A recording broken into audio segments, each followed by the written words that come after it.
Baiklah, udah siap semua. Saya kira saya udah bisa mulai sekarang. Ya, sebelumnya saya ucapkan salam. Assalamualaikum warahmatullahi wabarakatuh. Bismillahirrahmanirrahim. Selamat datang sekali lagi saya ucapkan ke teman-teman semua di acara di kelas live kita malam hari ini ya. Kelas LTA Skematik 101 online live malam hari ini. Ada 16 peserta yang sudah gabung ya dari seluruh Indonesia dan dari negeri seberang juga ada, ternyata ada 2 account Pak Fauzi. Moga nanti tahun depan yang dari Malaysia makin banyak yang ikutan live biar rame. Akhirnya semua bahasanya Melayu nanti. Nah, kelas malam hari ini goal saya, tujuan saya sebenarnya ini pengenalan untuk teman-teman yang baru bergabung, dan sengaja saya rekam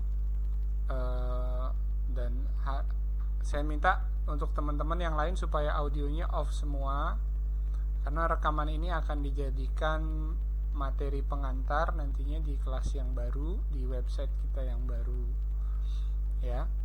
Nah, saya akan cerita di kelas pengantar ini. Judulnya, temanya adalah Fundamental Electronics for Laptop Technician ya. Jadi fundamental elektronik untuk teknisi laptop. Apakah itu? Nah, di sini kita belajar tentang pentingnya seorang teknisi, apalagi teknisi elektronika, untuk memahami prinsip-prinsip dasar dalam elektronika ya. Karena kalau itu tidak dipenuhi, maka Anda akan jadi dukun elektronika namanya, bukan teknisi elektronika.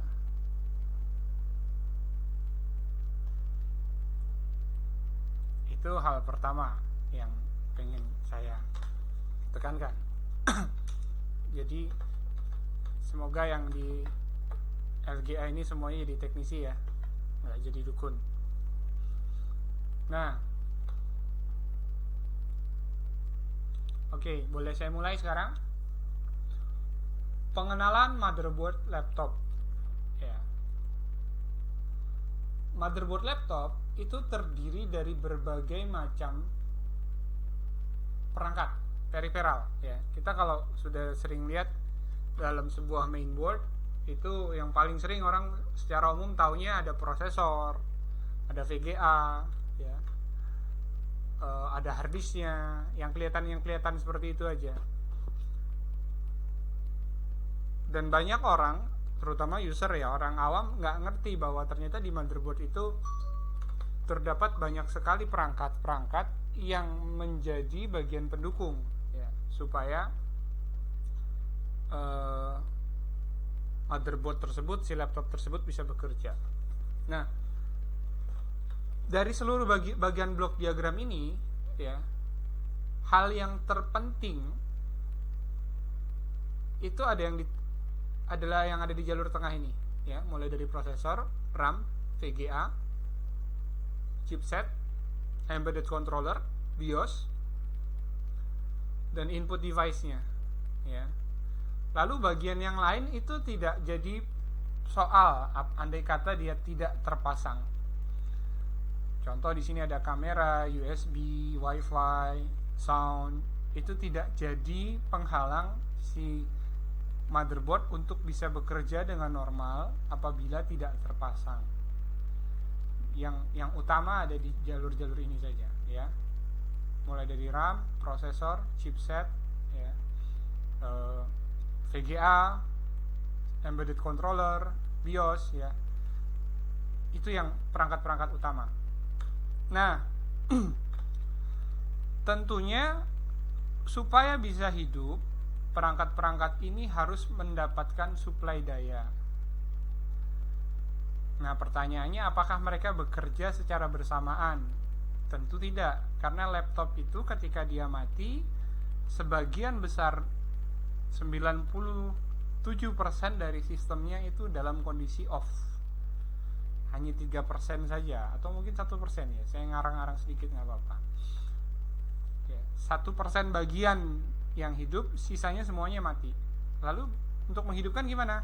Maka ada proses nanti untuk power up, dimulai dari menghidupkan chipset ya di blok RTC-nya, kemudian menghidupkan EC, menghidupkan BIOS, baru kemudian perangkat-perangkat lainnya ini bisa dihidupkan. Apakah kalau di motherboard PC juga demikian? Sama saja ternyata. Jadi di mainboard PC, di tablet PC itu semua sama. Prinsip dasarnya sama, ya. Jadi perangkat ini tidak seluruhnya mendapatkan suplai daya saat si device tersebut dalam kondisi state tertentu, ya. Sleep, terus sedang running, kemudian standby, itu kondisinya beda-beda dan powernya nanti akan distribusinya berbeda-beda. Nah, bagaimana motherboard laptop bekerja? Ada 3 hal dasar yang jadi pegangan, jadi prinsip yang dijadikan sebagai acuan kita. Ini yang paling dasar dalam menganalisa sistem kerja sebuah perangkat elektronika digital. Ya. Saya sebut perangkat elektronika digital berarti ini meliputi seluruh perangkat elektronik digital. Laptop, handphone, bahkan kalkulator pun butuh 3 hal ini, ya. Timbangan digital juga butuh ini, ya. Tapi kalau timbangan jarum nggak perlu power, nggak perlu clock, nggak perlu reset. Ya, jam tangan digital Anda itu butuh 3 hal ini, ya. Bahkan jam tangan analog butuh yang namanya clock dan power, tapi nggak perlu reset. Resetnya putar manual, ya. Nah, malam hari ini, ya, di video kali ini, di kelas kali ini kita akan bahas satu hal saja dulu tentang power, ya. Nanti bagian clock, bagian resetnya kita akan bahas di akhir-akhir, ya. Malam hari ini kita akan bicarakan tentang power. Kenapa power itu penting? Ya. Teman-teman pasti tahu bahwa sebuah perangkat untuk bisa bekerja butuh suplai daya. Jangankan perangkat elektronik, manusia saja kalau belum dapat suplai energi, ya, belum makan gitu, kelaparan, mau kerja nggak bisa, kerjanya nggak beres. Kalau makanannya nggak bergizi, kerjaannya juga nanti nggak bergizi alias nggak beres. Power pun demikian. Kalau powernya ada tapi nggak stabil, maka akan bermasalah. Ya, andai kata pun powernya stabil, tapi kalau nilainya kurang, jumlahnya tidak mencukupi, jadi masalah juga. Nah, ini contoh gambar, ada sebuah power supply. Buat teman-teman yang terutama yang baru pertama kali kenal elektronika, selama ini kan mengerti bahwa power itu ya listrik, ya. Listrik itu kalau di rumah ya PLN itu 220 volt, atau kalau kita di handphone ya charger, ya itu supply dayanya, powernya. Dan pasti teman-teman sering lihat bahwa dalam setiap power supply selalu ada 2 rating. Pertama rating tegangan, ini yang sering kita jadikan acuan, rating tegangan, voltase. Yang kedua adalah rating arus, ya, current, arus. Banyak teman-teman yang awam dalam bidang elektronika, yang awam dari elektronika itu selalu bingung, boleh nggak sih laptop 14 inci yang aslinya adaptornya pakai 19 volt 3,6 ampere dipasangi adaptor yang 19 volt 7 ampere, apakah itu boleh dilakukan? Apakah nanti meledak atau tidak laptopnya karena ampernya besar? Nah, itu adalah hal-hal yang akan kita luruskan malam hari ini. Bahwa power atau energi listrik itu punya 2 variabel, ya. Pertama yaitu tegangan atau voltase, dan yang kedua arus. Ya. Energi listrik terdiri dari dua elemen, yaitu tegangan dan arus. Di sini tegangan dapat dimaknai sebagai tekanan. Ya, analogikan ini sebagai tekanan air, ya, pressure, ya. Maka semakin besar beda tegangan atau semakin besar tekanannya, maka arus yang mengalir semakin besar. Itu dijadikan pegangan pertama, bahwa makin besar tegangan, maka arusnya akan makin besar. Lalu resistansi itu adalah hambatan yang menahan aliran arus. Jadi meskipun tegangannya besar, apabila hambatannya juga besar, maka arusnya akan kecil, ya. Makin besar hambatannya, makin kecil arusnya. Meskipun ada tekan kuat-kuat pun, ya, kecuali memang tekanannya atau tegangannya betul-betul besar, maka arusnya akan mengalir dengan kuat. Nah, itu diilustrasikan dalam gambar ini. Si tegangan berusaha mendorong arus, ya. Tekanan ini berusaha menekan arus supaya dia bisa mengalir melalui hambatan ini. Makin besar nilai tegangannya, maka arus ini akan mengalir lebih mudah, lebih cepat, lebih besar, ya. Tapi kalau tegangannya lemah, tekanannya lemah, maka arusnya akan mengalir kecil, lambat, ya. Kalau hambatannya dihilangkan gimana? Nah, berapapun arusnya, berapapun tekanannya, arusnya akan plong, mengalir dengan sangat besar. Cuma sayangnya tidak ada yang namanya hambatan nol. Nol mutlak itu tidak ada. Paling-paling ketemunya 0,001, 0,00003 ohm, seperti itu. Jadi tidak ada hambatan yang nol mutlak. Selalu ada nilai hambatan meskipun nilainya kecil sekali, ya. Artinya dalam media apapun, ya, tembaga, jalur, resistor, MOSFET, dioda, semua punya nilai hambatan. Dan nilai hambatan tersebut akan mempengaruhi besarnya arus yang mengalir. Tentunya dipengaruhi juga oleh nilai tegangan, karena makin besar tegangan, arusnya makin besar hambatan, arusnya makin kecil. Nah, kembali ke sini tadi.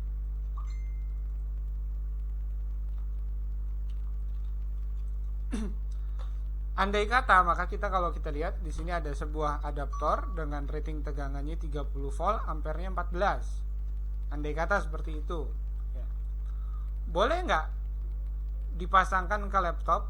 Andai kata ini 19 ya, 19 volt kita setting, lalu arusnya di set di nilai 14 ampere. Laptopnya sedangkan rating laptopnya hanya 3,6 ampere. Boleh tidak? Jawabannya boleh. Kenapa? Karena besarnya arus yang mengalir nantinya dari yang dikeluarkan oleh power supply tadi itu hanya akan sebesar yang dibutuhkan oleh si laptop, ya. Laptop dalam hal ini berperan sebagai hambatannya atau bebannya. Lalu angka 14 ampere yang tertulis di power supply atau tertulis di adaptor itu maknanya apa? Maknanya adalah batas atas yang mampu dikeluarkan oleh si power supply sebelum tegangannya mengalami perubahan, atau istilah kita ngedrop, ya, atau proteksi bahasa lainnya gitu, ya. Andai kata dia switching power supply, proteksi. Jadi ketika mencapai 14, maka nanti si tegangan ini akan turun nilainya untuk menjaga supaya output ampernya tetap stabil di 14. Itu ketika bebannya begitu besar. Ya, jadi boleh ya, ampere besar, adaptor ampere besar dipasang di laptop yang ampernya kecil. Nah,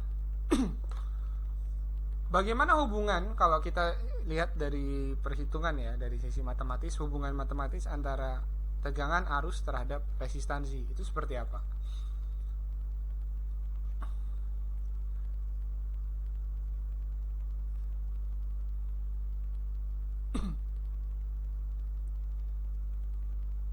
Wih,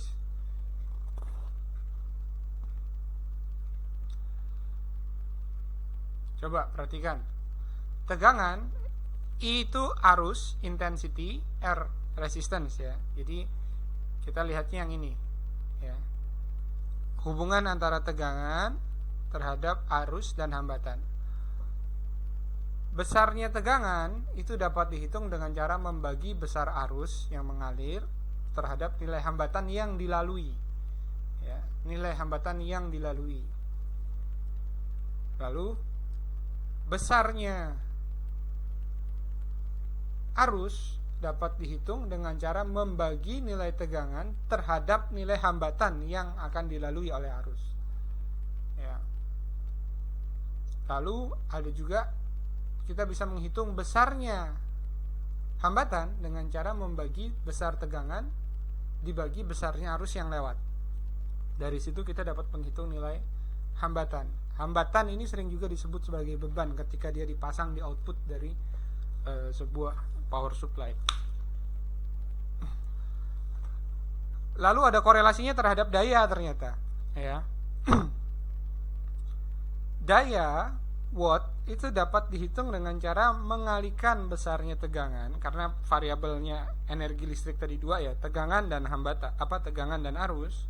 Maka besar daya listrik itu adalah besarnya tegangan dikalikan dengan besarnya arus. Andai kata ada sebuah power supply dengan tegangan 5 volt dan dia mengalirkan arus 20 ampere, maka besarnya watt dari power supply tersebut, besarnya daya dari power supply tersebut adalah 100 watt ya. Dapat juga dihitung dengan cara I kuadrat R. Andai kata kita tidak tahu berapa nilai tegangannya, tapi diketahui adalah nilai arus dan diketahui nilai hambatan yang dilaluinya, maka kita bisa hitung juga dengan I kuadrat R. Intensity dikuadratkan dikalikan nilai hambatan yang dilalui, maka akan kita bisa hitung ya nilai arus, nilai daya di mana? Daya yang mengalir di resistor ya. Andai kata sebuah resistor dilalui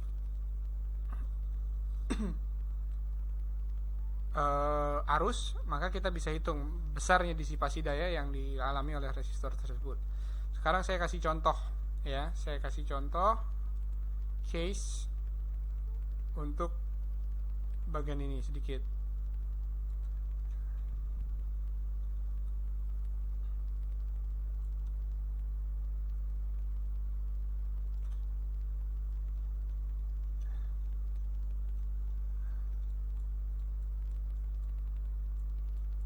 Contoh seperti ini adalah sirkuit jalur untuk charging ya.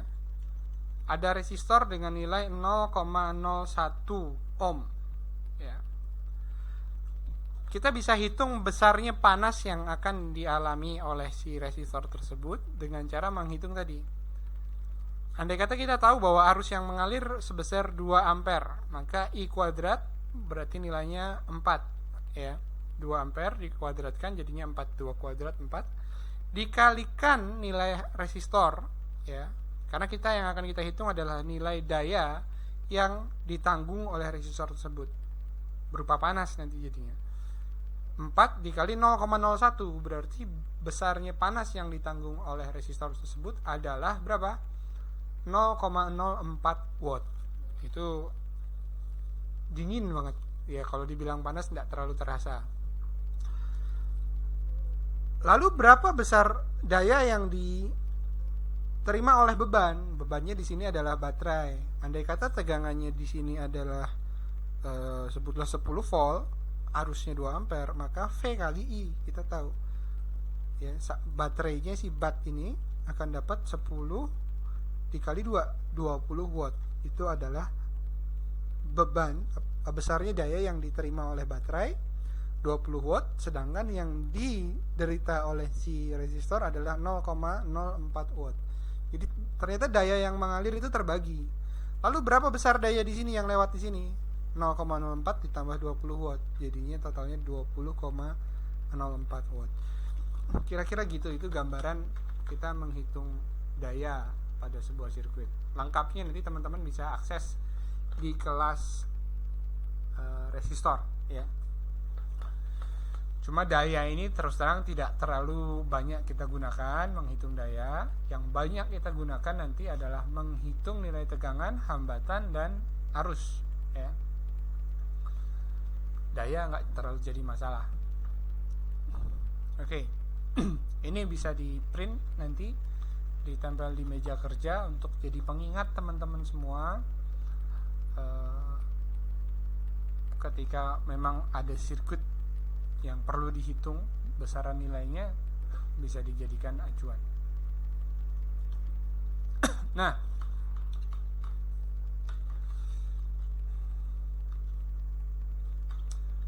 kembali ke power supply. Nah, guna power supply itu apa sih?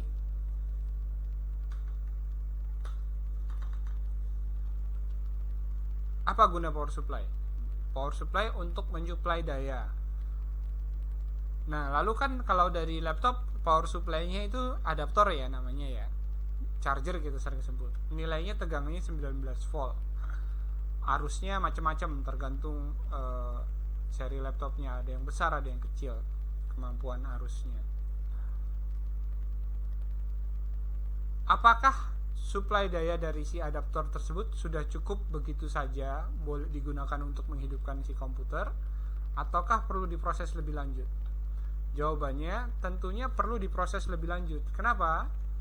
Alasannya sederhana, karena bagian-bagian dari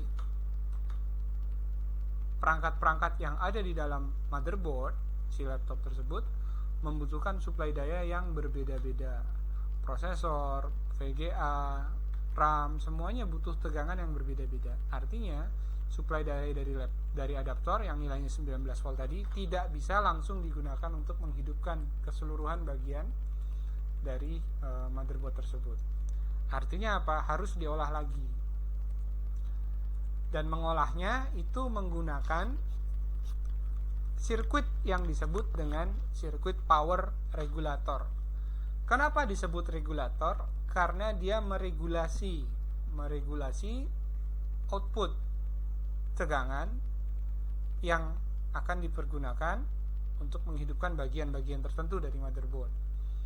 Logika dari power regulator itu adalah seperti ini.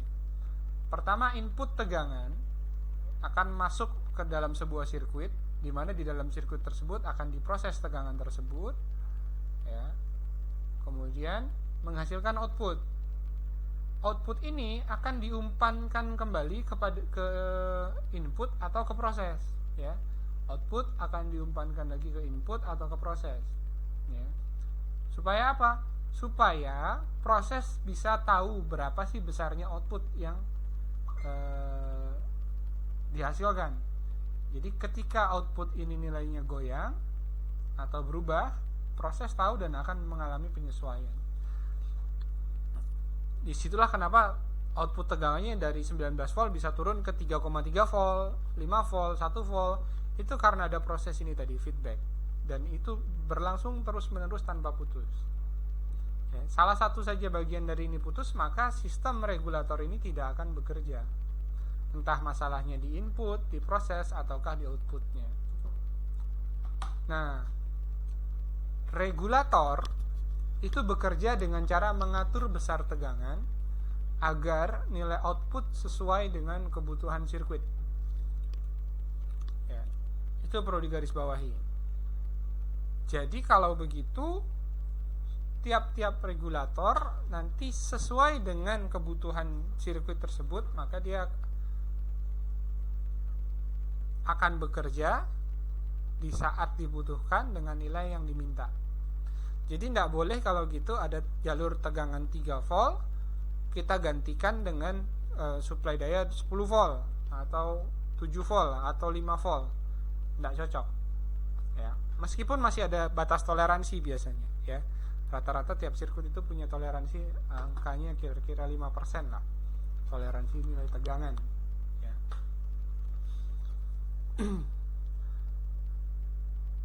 Di sini digambarkan sebuah diagram dari regulator.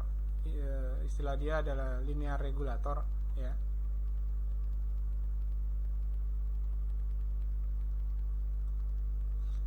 Linear regulator Di sini digambarkan unregulated input, jadi input tegangan yang di sini nggak terregulasi, fluktuatif, nilainya fluktuatif atau dia nggak stabil atau tidak sesuai dengan yang dibutuhkan oleh output oleh sirkuit, maka dia masuk ke dalam controller, kemudian keluar, ya, outputnya diambil sampelnya, feedback tadi.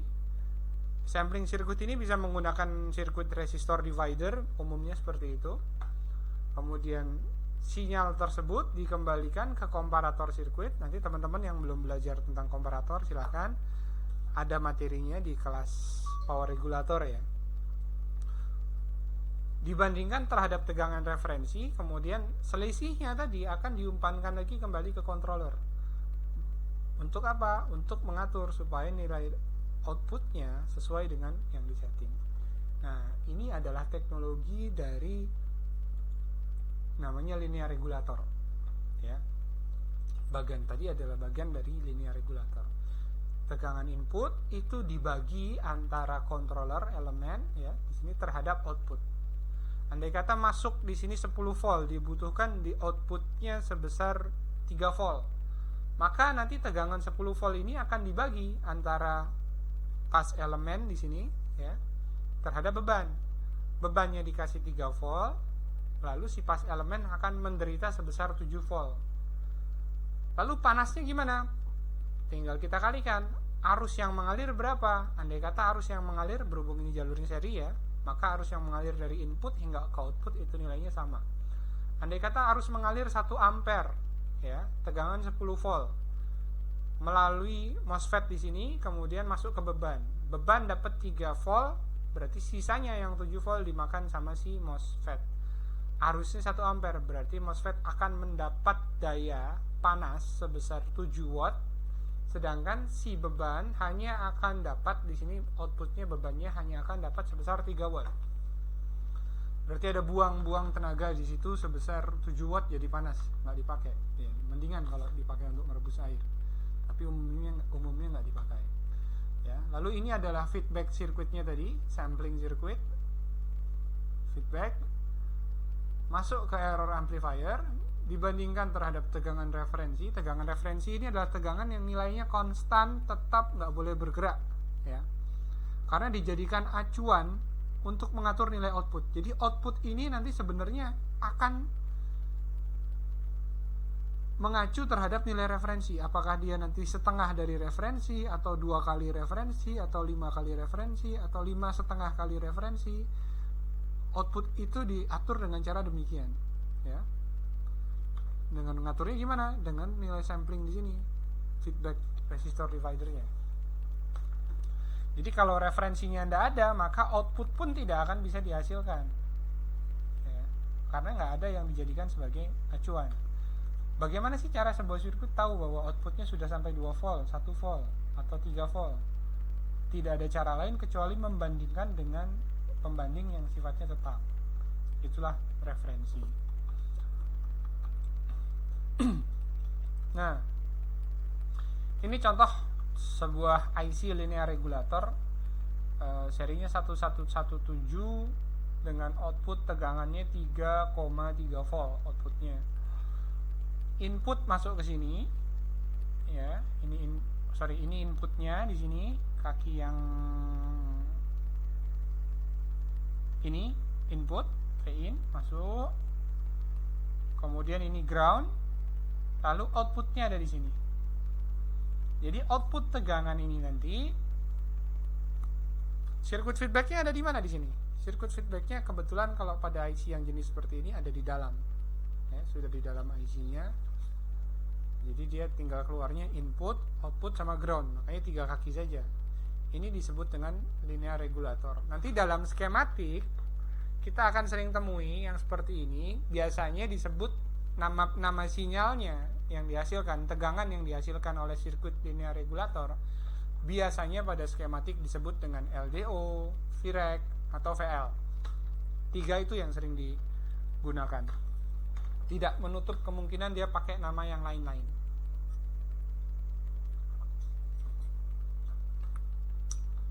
Oke.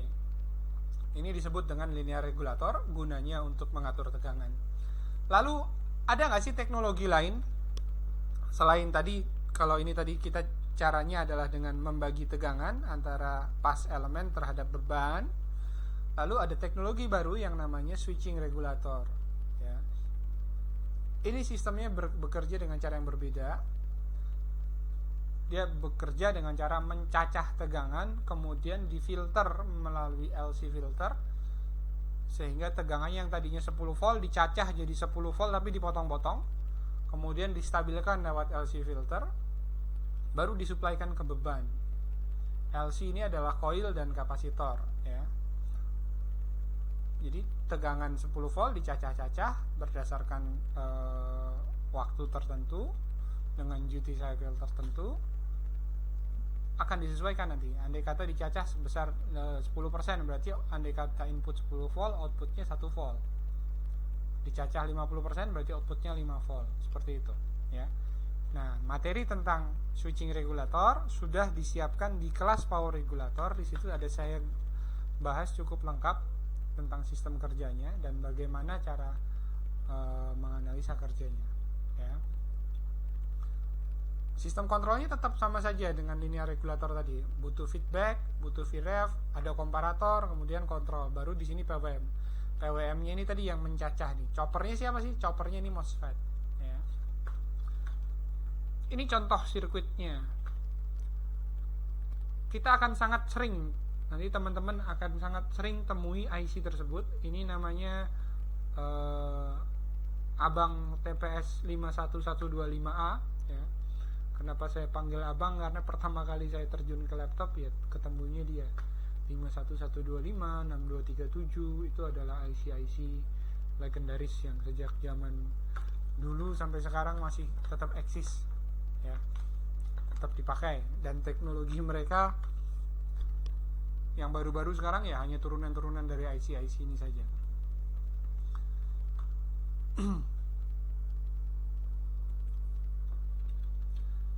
Apa sih yang unik dari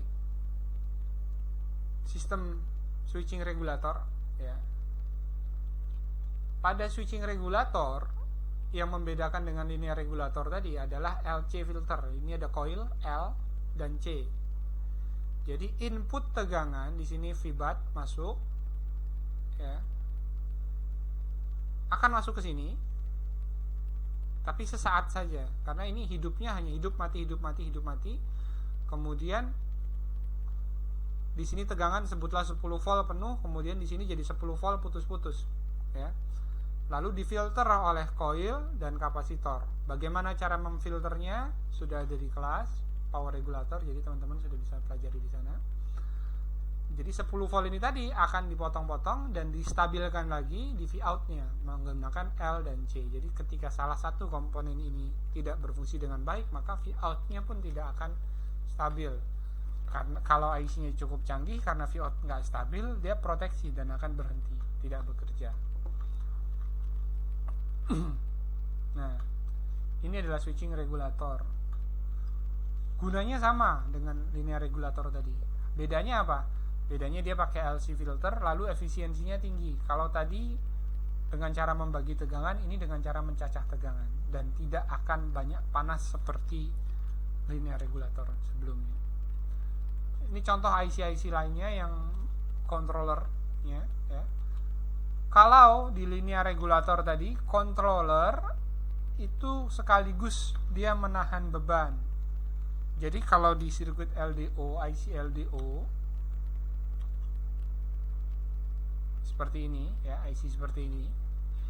Andai kata arus yang mengalir besar, maka beban yang dirasakan oleh si IC pun besar. Efeknya IC-nya jadi panas.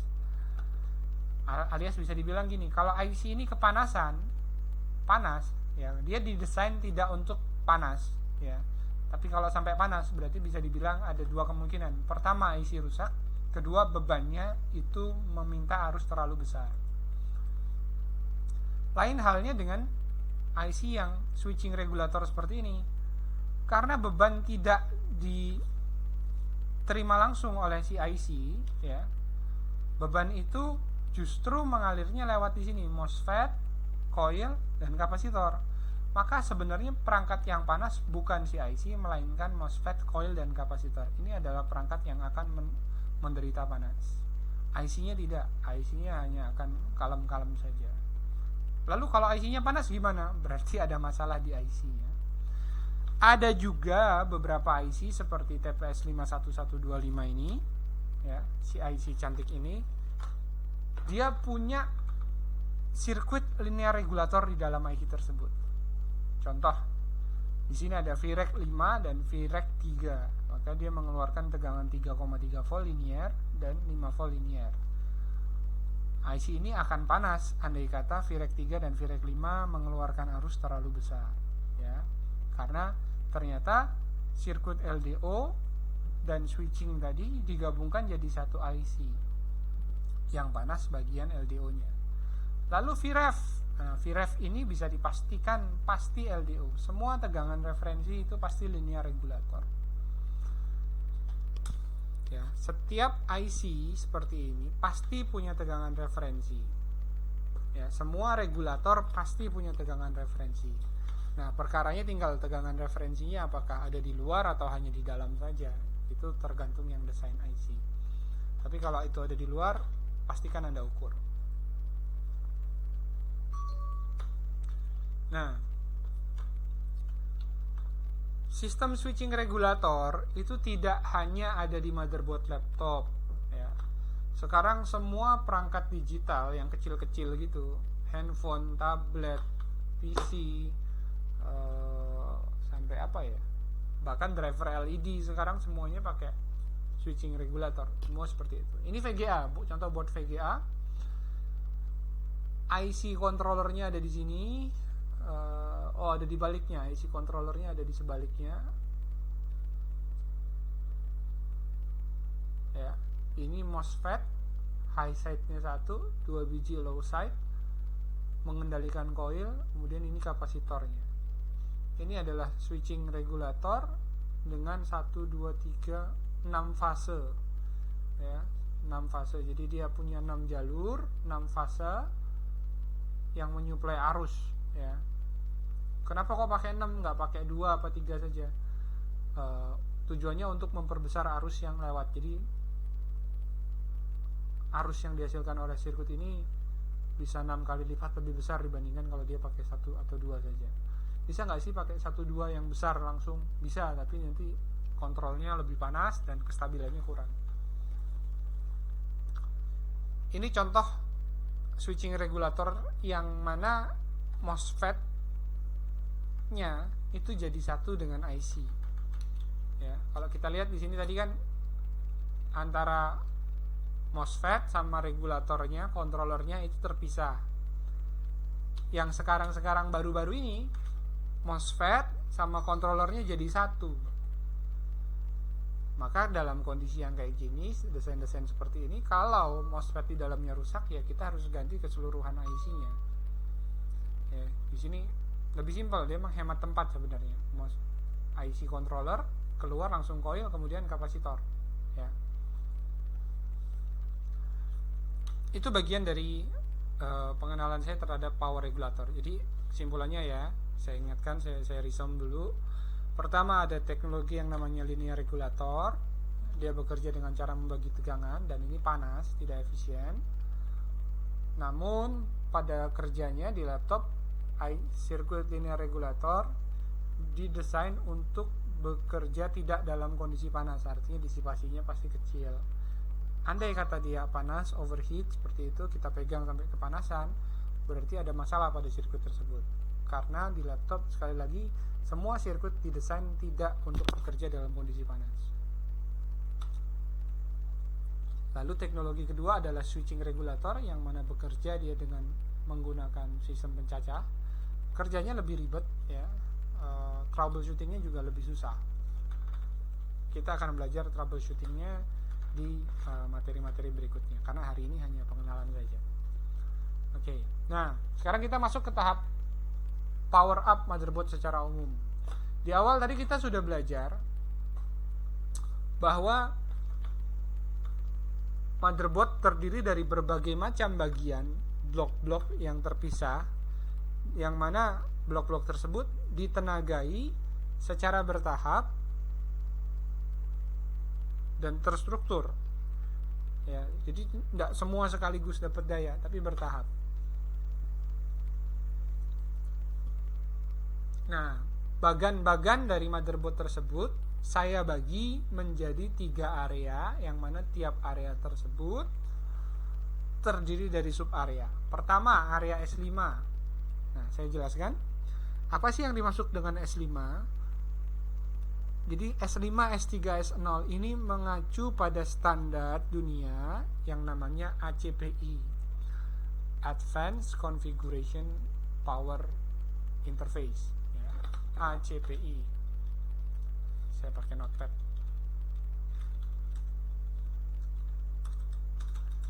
ACPI, ya. Itu singkatan dari Advanced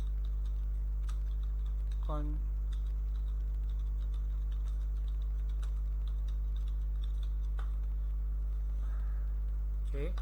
Nah, ACPI ini adalah standar yang mengatur tata cara bagaimana sebuah motherboard itu ditenagai.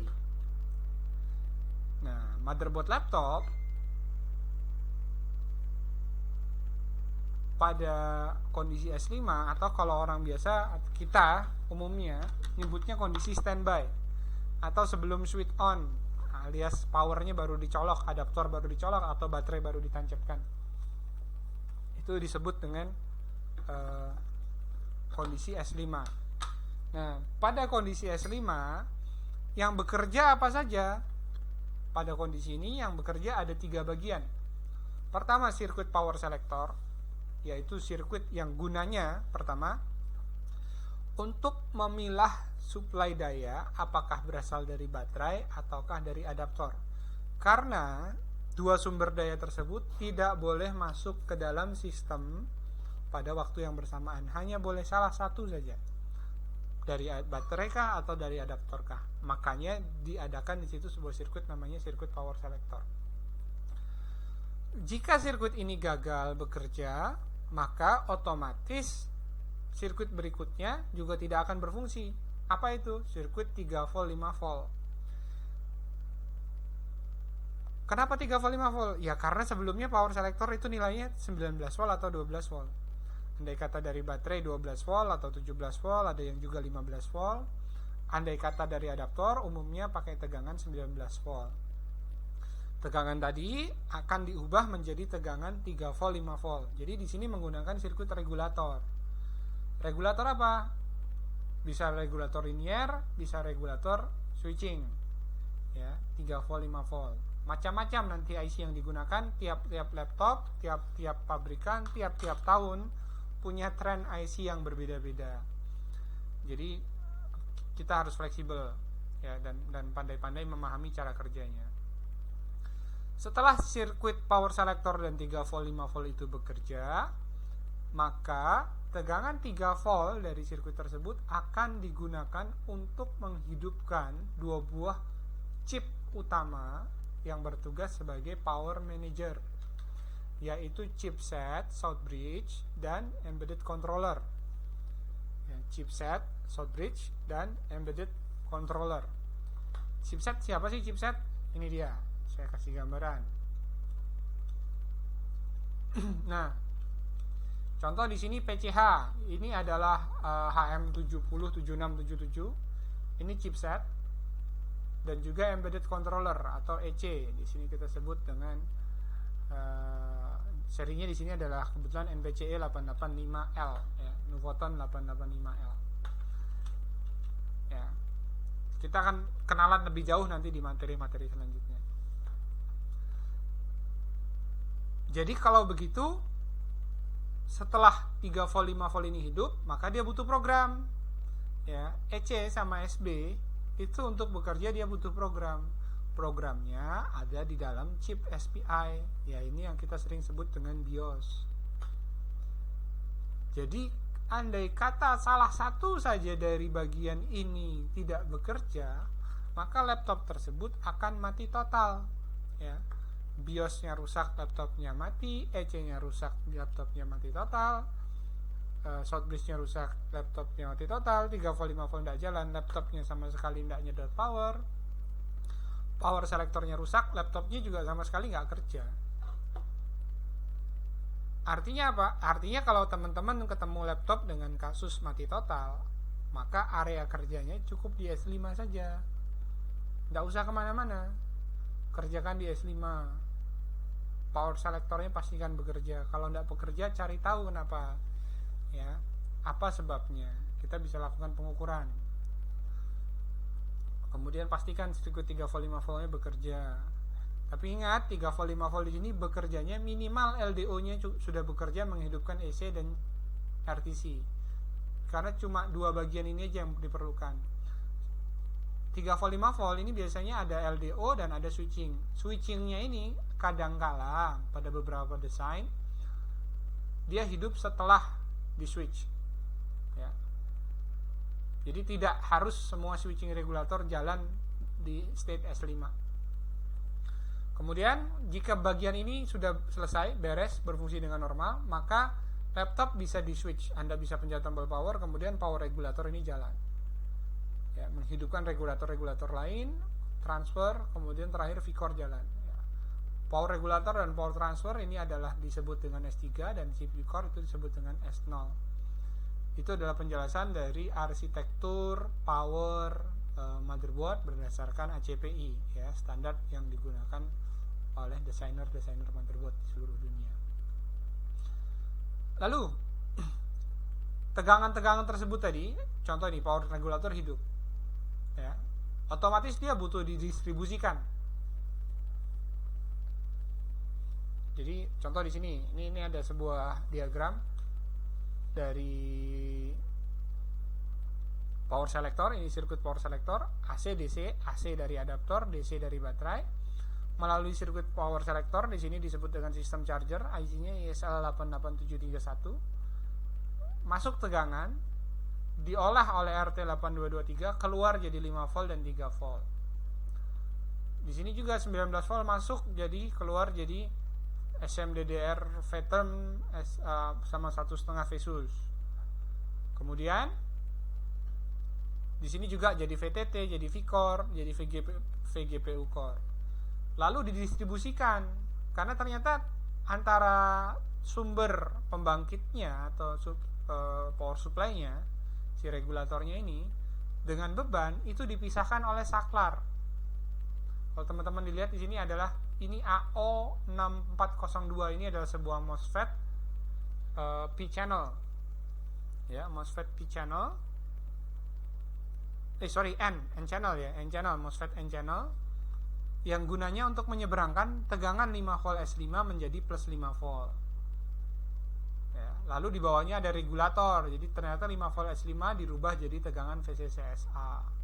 Juga ternyata di sini ada 3 volt dirubah jadi 3 volt S5 lewatkan saklar. Saklar ini kita bisa anggap dia jembatan lah ya, buka tutup gitu, atau pintu buka tutup. Jadi kalau ini saklarnya hidup, tegangan 3 volt S5 mengalir ke plus 3 volt. Andai kata di sini 3 volt S5 jalan, lalu di bagian plus 3 voltnya konslet, apa yang terjadi? Ya berarti terjadi saat saklar ini hidup, 3 volt S5 ketemu bagian yang konslet, sehingga apa? Sistemnya short, kemudian IC ini akan proteksi. Itu salah satu fungsi dari saklar tadi. Lalu ini ada G9661, ini sirkuit LDO, IC LDO semua, ya. Ini ada diagram lain dari motherboard yang lain juga.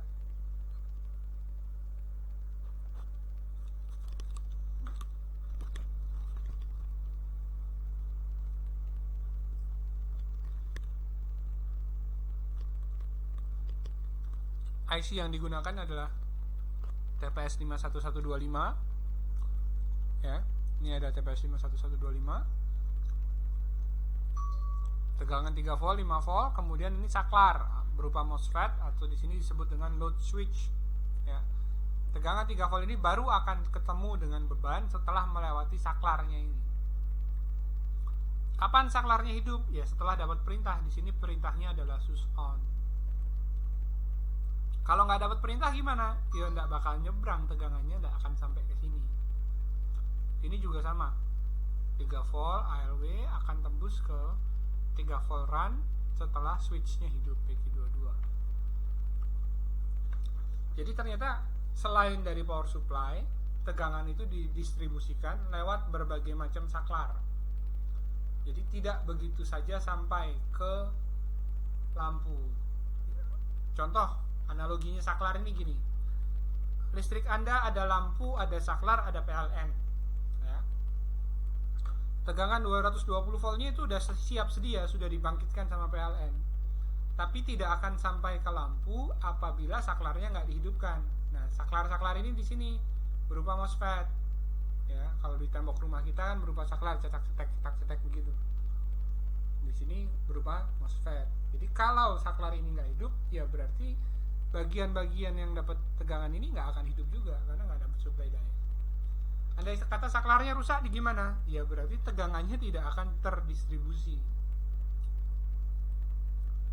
Seperti itu. Ini contoh lagi distribusi tegangan sirkuit dari RT8206. Ini IC RT8206 menghasilkan 5 volt ya. Tegangan 5 volt. Tegangan 5 volt akan melalui MOSFET EMB20N03V, ini MOSFET. Nyebrang ya dari 5V sus, berubah nama jadi 5V. Ini hanya berubah nama tapi nilai tegangannya sama. Karena salah satu aturan main dalam skematik yaitu setiap kali sebuah sinyal melewati komponen, maka nama sinyal tersebut harus berubah. Sini ada 5V sus berubah jadi plus 5V. Ini juga sama ya.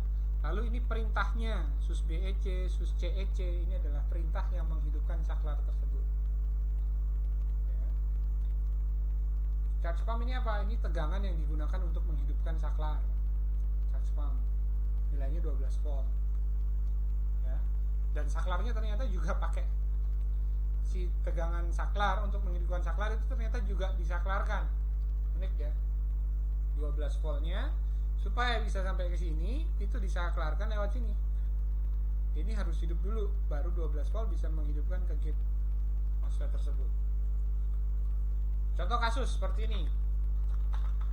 Tegangan 5V PCU ketika laptop hidup dia harus menyeberang ke jalur plus 5V. Oleh karena itu supaya bisa nyebrang maka MOSFET tersebut harus hidup karena MOSFET ini difungsikan sebagai saklar. Nah, karena MOSFET ini jenisnya adalah N-channel ya, maka kalau begitu tegangan pada gate MOSFET tersebut harus lebih besar daripada 5 volt. Berapa yang dibutuhkan? Nah, sesuai datasheet dari MOSFET tersebut butuhnya berapa itu dari datasheet. Kita ambil angka umumnya saja. Umumnya pada kondisi seperti ini yang dibutuhkan idealnya adalah 7 volt. Minimal sekali itu di 5 volt.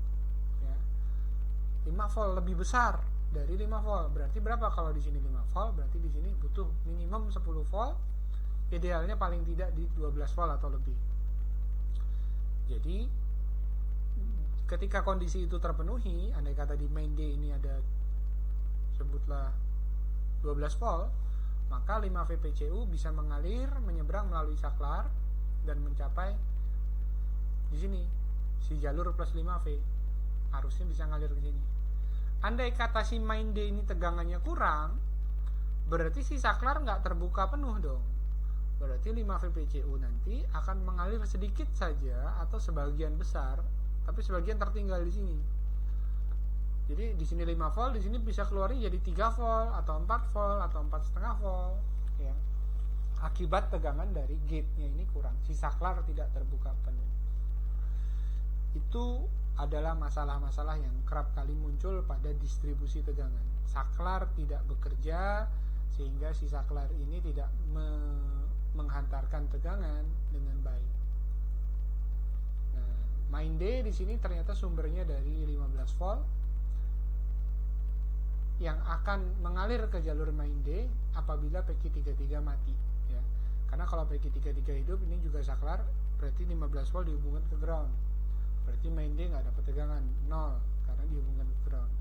Supaya 15 volt bisa mengalir ke main D, PQ33 harus mati, berarti gate-nya harus bernilai 0. Ternyata sumber tegangan gate-nya berasal dari main on G, dan main on G itu dapat perintah dari PQ30 yang dikendalikan oleh sinyal namanya main on. Kesimpulannya, main on harus jalan 3 volt atau lebih, 1,5 volt juga boleh, 2 volt juga boleh. Kemudian PQ30 akan hidup sehingga main on G jadi 0. Kemudian PQ33 mati dan 15 volt mengalir ke main D. Kemudian 5 volt PCU bisa ngalir ke plus 5V. Demikian juga dengan 3 volt PCU mengalir ke plus 3V.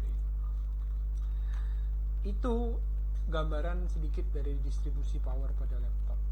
Nah, ke depan kita akan pelajari lebih dalam di video-video berikutnya tentang bagaimana sih kita memahami cara kerja dari power regulator, power selector, ya.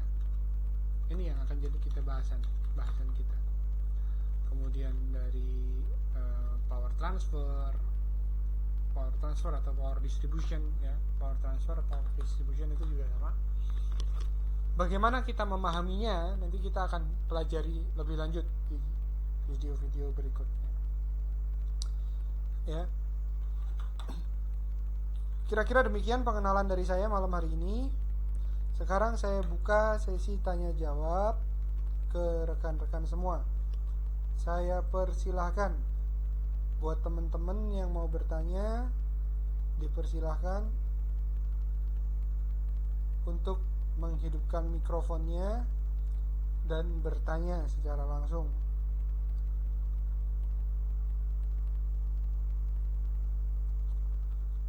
Mari silakan.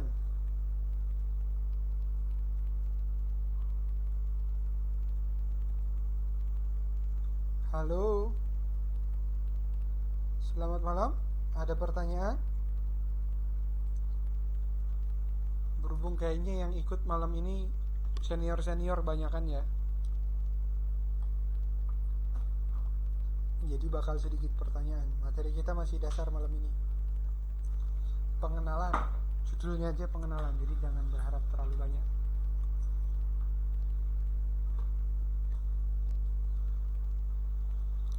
Oke, saya buka sesi tanya jawab, silakan Pak Yahya.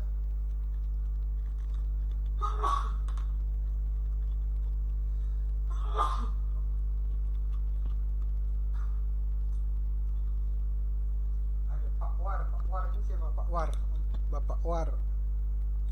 Ada Pak Tri, ada Pak Salamun, ada Pak Rohim, EBC, toko baru nih ya. Partisipan 5 ini siapa ya? Ada Jojon, ada Pak Indra Jaya, ada Gigabyte ini nggak tahu siapa juga namanya. Pak Faizin, selamat malam. Terus ada Bon, ada mulai seram-seram malam ini namanya. James Bond ikutan kelas. Ya, Pak Bon selamat malam. Pak Albert selamat malam. Oke. Pak Ahur selamat malam. Pak Dikin mana Pak Dikin? Tadi kayaknya ada Pak Dikin. Oke, silakan pertanyaannya saya buka tentang bagaimana distribusi sistem tegangan pada laptop dan pengenalan-pengenalan yang lainnya. Ini dasar ya. Atau mungkin pertanyaannya tentang arus tegangan tadi. Ya.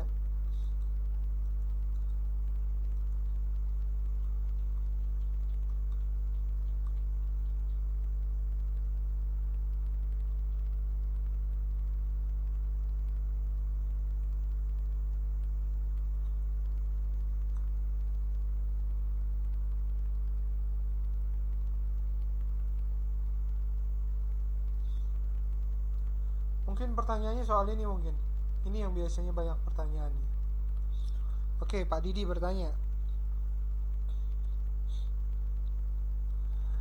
Misalnya kita charging laptop dengan ampere 15 ampere terus menerus, apakah tidak mempengaruhi ke abang laptopnya? Nah, sekali lagi tadi Pak Didi, besarnya arus yang akan keluar, yang akan mengalir itu tergantung dari si laptop. Dan rasanya nggak mungkin laptop itu nyedot arus sampai 15 ampere. andai kata power supply kita sanggup 15 ampere dipasang ke laptop terus menerus, apakah akan rusak? Nggak ada masalah, justru baik, karena tegangannya pasti stabil dan power supply-nya juga nggak terbebani. Itu jawabannya Pak Didi ya. Andai kata laptopnya benar-benar narik 15 ampere, berarti laptopnya ada masalah itu, karena laptop belum ada yang tembus 15 ampere setahu saya.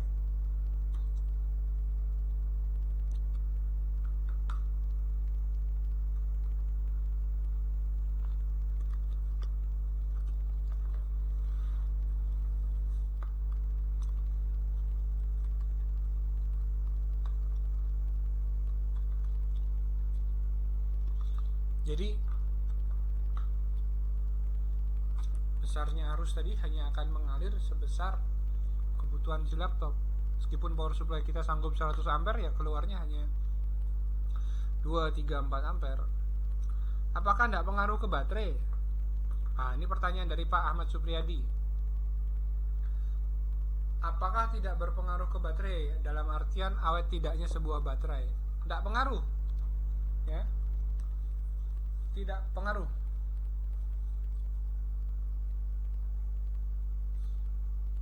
Ya. Karena tadi baterai itu sudah sirkuit yang berbeda dan dicas dengan tegangan yang terkontrol, regulatornya sudah ada ya. Meskipun adaptornya pakai tegangan gede, nanti yang masuk ke baterai tetap akan sesuai dengan settingan, sesuai dengan program, jadi tidak berpengaruh. Bahkan kalau kita pakai tegangan, andai kata standarnya adaptornya pakai 19 volt ya Pak Pri, kita pakaiin adaptor 22 volt, itu juga aman, nggak masalah ya, buat si baterainya, karena tegangan yang akan masuk ke baterai untuk ngecas itu akan tetap seperti yang di set ya, kalau 12 volt ya 12 volt atau 13 volt, selalu seperti itu.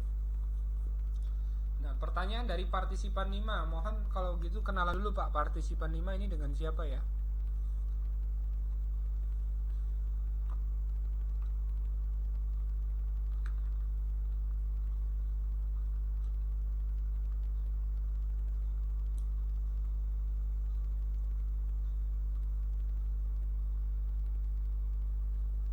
Oh iya, Beli Cempaka.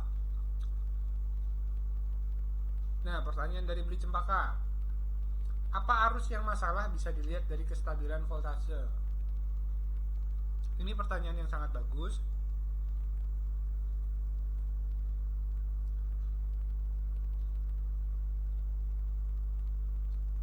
Ketika terjadi perubahan tegangan, maka pasti terjadi perubahan arus, dengan catatan nilai hambatannya tetap. Kalau gitu, kalau kita lihat tegangan naik turun, pasti arusnya naik turun.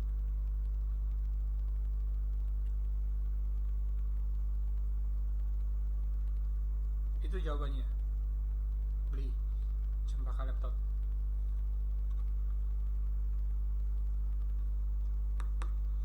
Nah, pertanyaan lagi dari Pak Indrajaya. Jadi kalau misal di notebooknya spesifikasi standarnya dia pakai adaptor 19 volt dengan rating ampere 1,5 ampere, kita hidupkan pakai adaptor 19 volt dengan rating 5 ampere. Apakah itu lebih bagus? Jelas lebih bagus. Alasannya dua. Pertama, adaptor yang 5 ampere itu powernya lebih besar, kemampuan dayanya lebih besar, sehingga kalau dia diminta hanya sekitar 1-2 ampere saja, pasti kerjanya lebih ringan. Karena kerjanya ringan, juga pastinya lebih stabil. Kerugiannya apa sih? Kerugiannya adaptor yang 5 ampere itu jauh lebih mahal dari yang 1,5 ampere. Dan lebih besar ukurannya, jadi repot ya.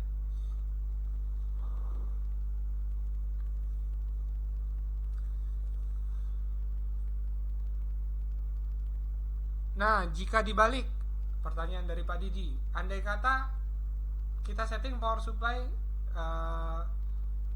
lebih kecil, misal kebutuhannya 5 ampere dan kita pasangin settingnya 1,5 ampere, pengaruhnya di laptop bagaimana? Selama laptop tidak butuh lebih dari 1,5 ampere, maka aman-aman saja. Tapi begitu bebannya laptop itu naik, kebutuhan arusnya naik lebih dari 1,5 ampere, otomatis tegangan akan jatuh. Ya. Karena tadi P sama dengan V kali I. Untuk supaya si dayanya tercapai, berhubung limit dayanya sudah tercapai, harusnya harus naik, tegangannya akan turun. Atau gampangnya bahasa sederhananya, kalau kayak gitu settingnya Pak Didi, tegangannya akan drop. Nah kalau dropnya besar, jatuhnya banyak di bawah dari batas yang ditentukan oleh si circuit power selector, laptopnya akan mati. Apakah merusak? Enggak ngerusak, kecuali ada harddisknya ya, hidup mati itu masalah. Tapi kalau enggak ada harddisknya aman, karena sirkuit elektroniknya memang sudah didesain untuk bisa proteksi seperti itu.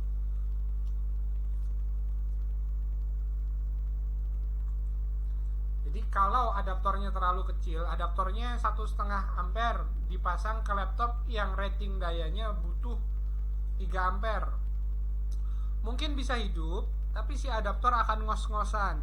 Efeknya apa? Tegangan keluarnya nggak stabil, bisa jatuh, tegangannya turun, adaptornya panas sekali, overheat, dan ujung-ujungnya adalah adaptor rusak yang syukur-syukur tidak merusak si motherboard. Itu yang terjadi kalau kita pakai adaptor kekecilan ampernya. Jadi biasakan pakai adaptor yang ampere besar untuk testingnya.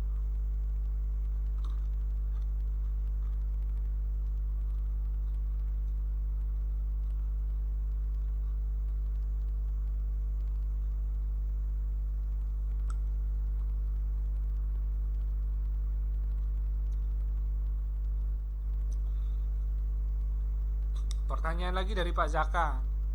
Kenapa kalau sirkuit short tegangannya drop lalu arusnya naik?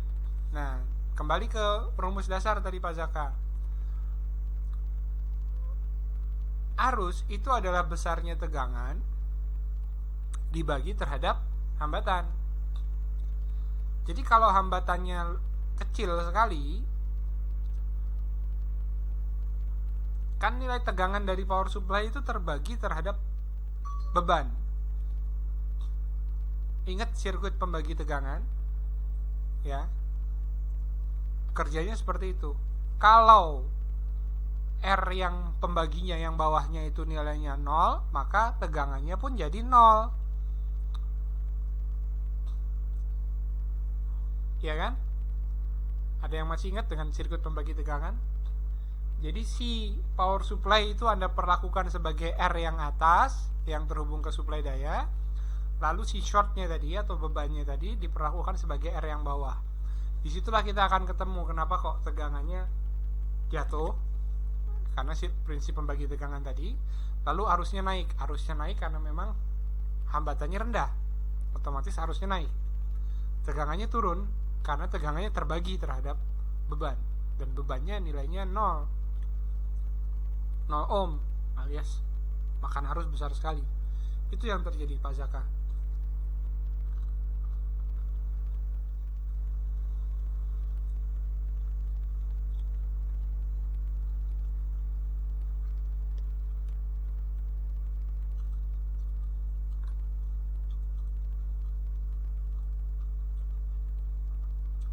Silakan pertanyaan berikutnya.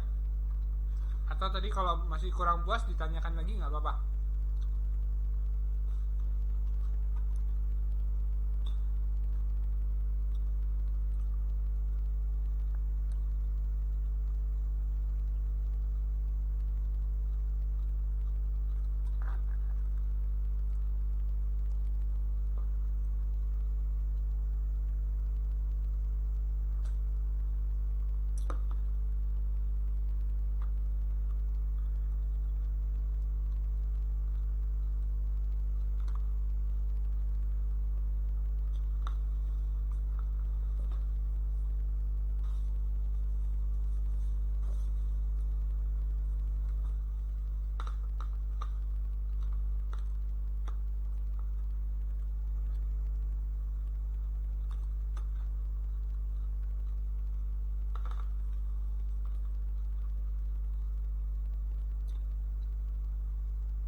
Oke.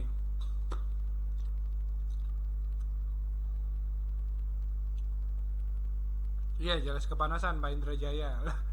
Lawong rating tegangan, rating dayanya udah tercapai kan.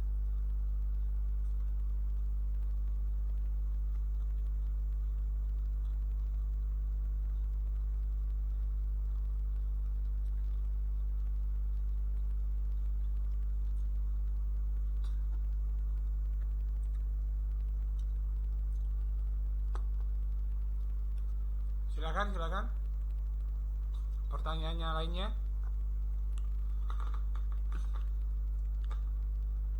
Masih ada pertanyaan lagi? Yang nggak punya pertanyaan tolong ketik tidak ada ya. Jadi saya bisa listing. Kalau sudah nggak ada pertanyaan semua, kita bisa akhiri kelas malam hari ini. Oh, ada partisipan 5. Silakan beli cempaka.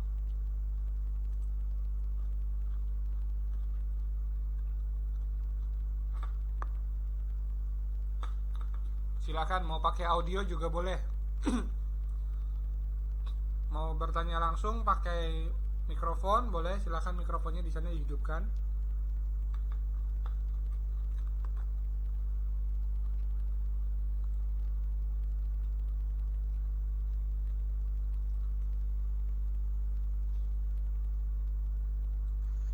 Oke, pertanyaan dari beli cempaka. Ya. Oke, pertanyaan dari beli cempaka. Yang pakai mikrofon Ya. speakernya dikecilin dulu bentar ya, saya jawab. Kecilin dulu bentar ya, saya jawab dari beli cempaka.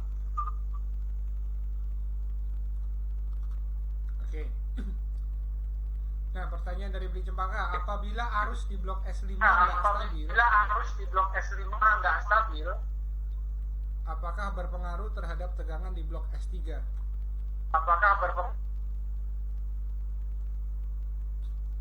Jawabannya pasti berpengaruh. Karena S3 itu makan daya dari S5.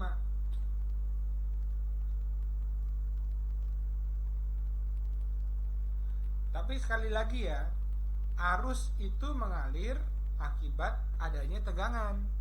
Jadi besarnya arus yang mengalir di sini, sekali lagi saya kasih gambaran. Besarnya arus yang mengalir ini itu tergantung dari besarnya tegangan. Jangan dibalik ya, besarnya tegangan tergantung dari besarnya arus, itu terbalik. Artinya apa? Kalau sampai arusnya nggak stabil, pasti tegangannya nggak stabil. Andai kata tegangannya goyang-goyang, ya, maka arusnya goyang-goyang. Nah, tadi pertanyaannya, andai kata di S3 nggak stabil, S5 nggak stabil, apakah pengaruh ke S3? Jelas, pasti pengaruh. Karena kalau tegangan di S5 nggak stabil, S3 kan makan tegangannya dari S5, pasti nggak stabil juga. Itu penjelasannya buat beli cempaka laptop. Kecuali dia diambil dari suplai daya yang lain ya.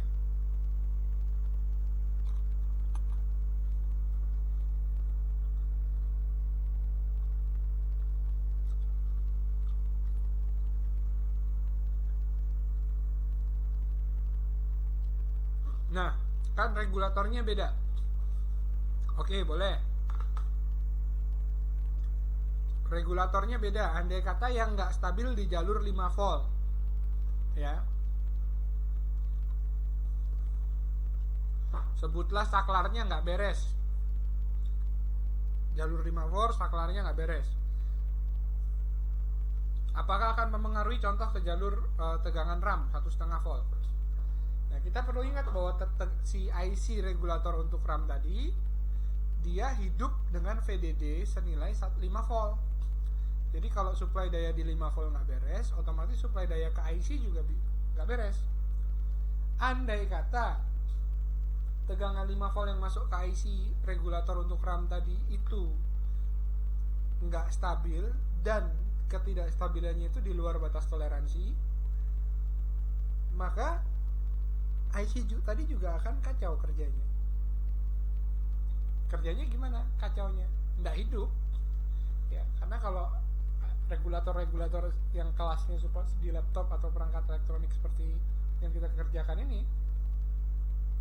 tidak ada toleransi terhadap ketidakstabilan, pasti dia akan nggak hidup. Andai kata nggak stabilnya di regulator, tapi kalau di saklar itu dia nggak ada regulasi kan.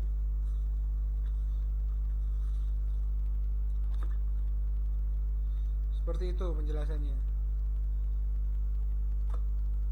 Regulatornya beda.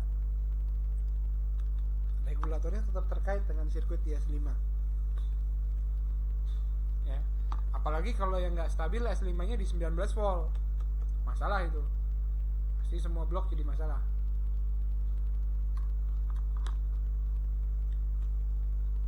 Oke, Pak Ahmad Supriyadi, silakan Pak Ahmad Supriyadi masuk lagi.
Pak Ahmad Supriyadi, coba audionya masuk Pak.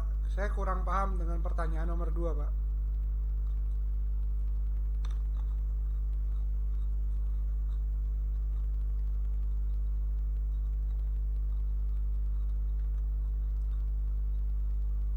Halo. Halo, ya.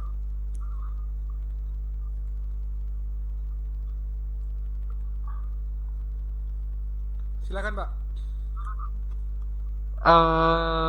Yang saya bingung untuk menentukan kalau yang Mbak Holik bilang kan, oh itu arusnya apa namanya, karena arusnya besar atau kecil kemarin ya. Jadi resistornya dijadikan 5 kilo untuk yang S5 on misalkan. Oke. Nah, maksud saya itu kok bisa tahu di situ arusnya besar atau kecil gitu, Mas? Untuk yang S5 on arusnya kekecilan maksudnya. Jadi dibesarkan. Saya lupa persis besar atau kecil gitu. Kalau yang tapi S5 on dibesarkan disuruh gitu. ganti ke 5 kilo. Nah, oke. Saya baca pertanyaannya ya. Pada kasus batin yang di pull up dari nilai R 100 kilo, ini pull upnya ke 3,3 volt kan. Jadi batin di pull up melalui R 100 kilo. Saya ambil contoh. Motherboardnya saya ambil contoh. Di JE40HR Mas. Iya. Semua Wistron kayak gitu Pak. Oh.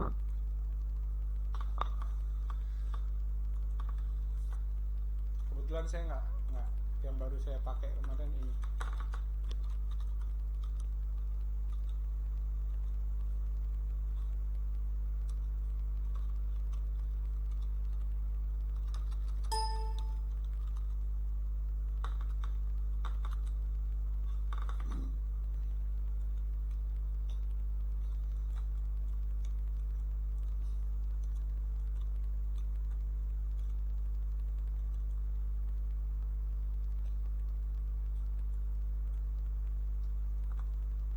Contoh jalur ini Pak ya. Ini jalur bat in, bat underscore in.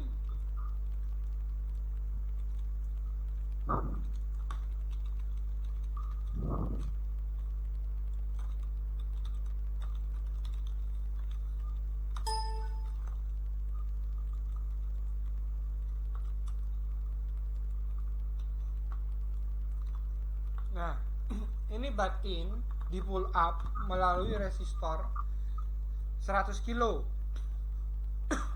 Ya kan? Ketegangan 3 volt aux KBC. Yang berakibat tegangan pada jalur bat in ini jadi 3 volt. Padahal nama bat in ini adalah bat in pagar. Artinya kalau gitu dari nama sinyal ini kita bisa terjemahkan bahwa saat baterai masuk, saat baterai in, maka sinyal ini harus bernilai 0. Apabila sinyal ini tidak bernilai 0, maka dianggap baterai tidak masuk. Lalu, siapa yang bertugas mengenolkan si sinyal ini? Tentu saja yang bertugas mengenolkan sinyal tersebut adalah si baterainya. Karena ini akan 0 saat baterai dipasang. Oke? Nah, tadi Pak Pri jelaskan pada kasusnya adalah pada kasus bat in yang di pull up dari R 100 kilo nilainya tidak mau 0 volt. Tidak mau 0 voltnya ini nggak dijelaskan berapa nilainya tepatnya Pak Pri. Apakah 0,5 atau 2 volt kah atau 1 volt kah? Ya. Nilainya masih di 1, sekian Mas. 1, oke. Karena nilainya 1, berarti kan sebelumnya tetap 3,3 Pak ya. Iya betul. Sebelum terpasang baterai 3,3. Nah kalau gitu kesimpulannya ada terjadi pembagian tegangan antara pull up 100 kilo terhadap sirkuit yang ada di dalam baterai. Tapi pada saat baterai itu dipasang ke unit tipe yang sama, dia bisa kebaca proses charging jalan normal. Nilai bat in-nya diukur nggak? Enggak, karena di unit soalnya. Oke. Nah, prinsipnya begitu tadi. Nilai tegangan ini tadi, Pak. Kenapa bisa 1 volt atau 1, atau 2, gitu ya? Itu kan terjadi pembagian tegangan karena nilainya berubah saat baterai dipasang, ya kan? Berarti terjadi pembagian tegangan dari R pull up, dari resistor pull up ini. Bentar.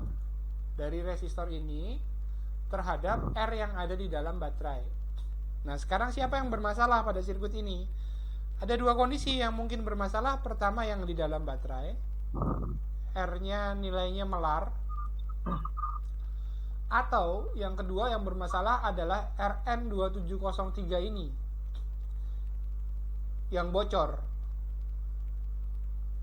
Jadi dari 4 ke 1 ini bocor terhadap 3 ke 2.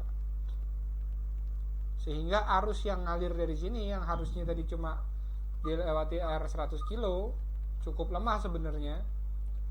Dia nilainya naik arusnya, alias nilai hambatannya turun. Itu terbukti dengan cara ketika Pak Pri ganti jadi 200 kilo, nilai tegangannya bisa 0, bat in-nya bisa 0.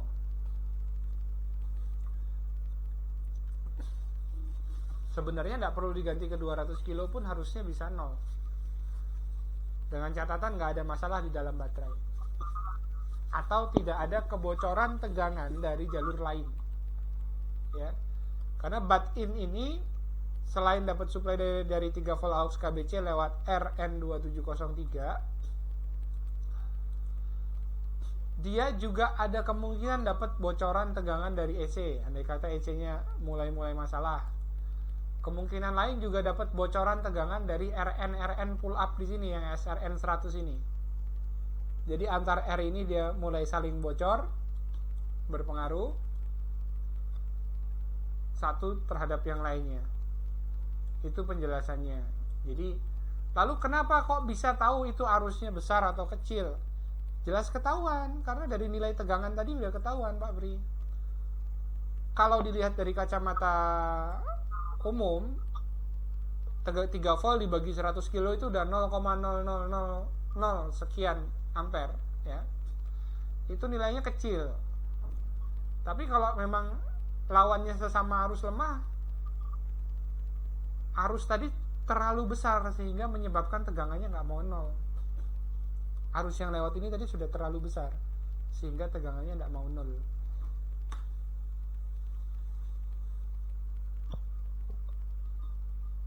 Begitu penjelasannya.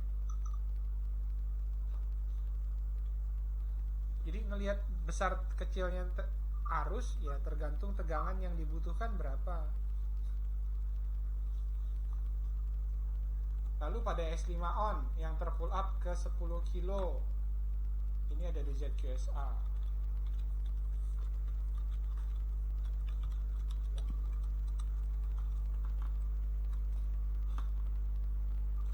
Contoh S5 on terpull up ke 10 kilo. Ini tegangan S5 on nya pasti tegangannya jatuh, makanya diturunkan ke 5 kilo ya, supaya arus yang mengalir ke S5 on lebih besar.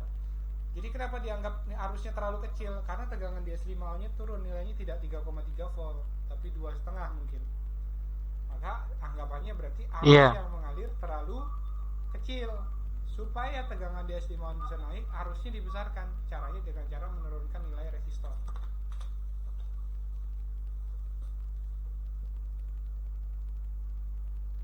Begitu Pak Bri.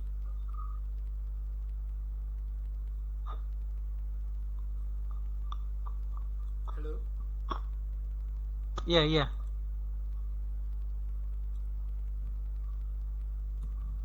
Nampaknya harus ke Jogja ini, Mas. Waduh, kenapa begitu?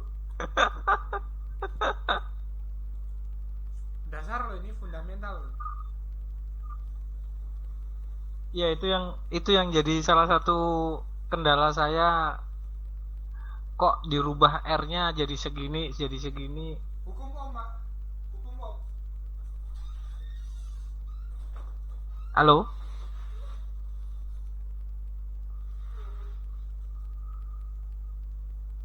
Halo? Halo, ya. Halo. Kira-kira bisa dipahami nggak tadi penjelasannya?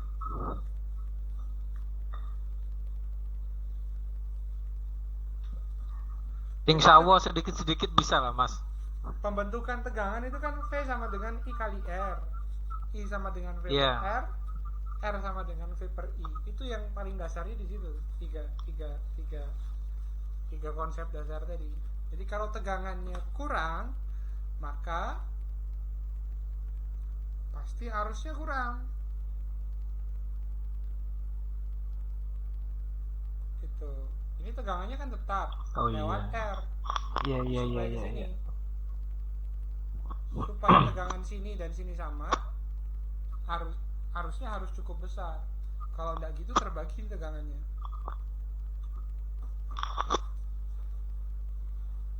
Oke. Ada pertanyaan lain silakan. Siap. Lanjut yang lain, Mas. Oke. Pak Gigabyte, ini siapa ya Gigabyte ya?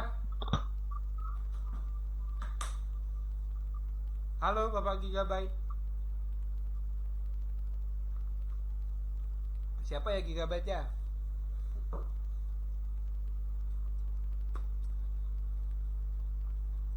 Penyusup. Oh, dari Padang. Dari Padang, siapa Padang ini? Tar dari Padang. Udah siapa ini? Udah apa Uni nanti? Wah, Pak Asep. Wah, ini mah Akang kalau gitu, bukan Uda, bukan Uni tapi Akang.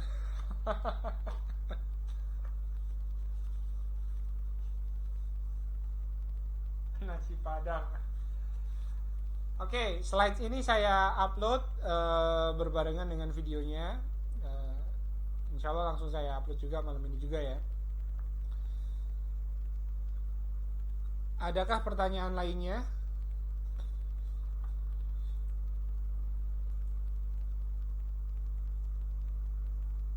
Oke.